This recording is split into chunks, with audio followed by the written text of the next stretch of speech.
The pilot, bomb aimer and I was navigator, were the 3 Australians in the crew of 7, others were Englishmen, and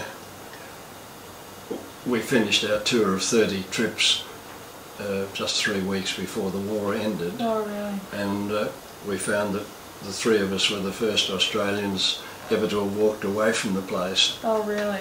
And I was able to send a cable to my wife, whom I'd married just before leaving. Okay.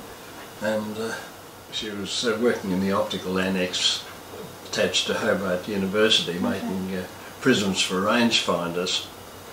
Okay. And when the cable arrived, work stopped, and what was the news was that or that. And it was tour completed, crew unscratched. It took a long time to unwind. Yeah. Probably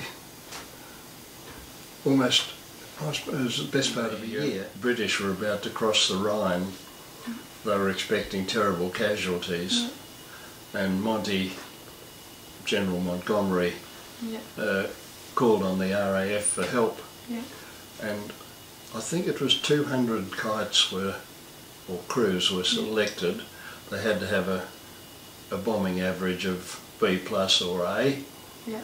And briefing was very strict. The enemy was 1,500 yards away on the other side of the river. And at any rate, it was a fairly uneventful trip as far as we were concerned. But the next day Monty got on the loudspeaker system, tannoy we called it, and he said that thanks very much. 10 minutes after we'd left, the British were across the river mopping up. So I just would hate to have seen what we did. We each carried 14 1,000-pound bombs and dropped them 50 yards apart. So there was 200 times 200 yards of devastation, and the army must have been destroyed. And that's the sort of thing we had to do. How do you reconcile with that?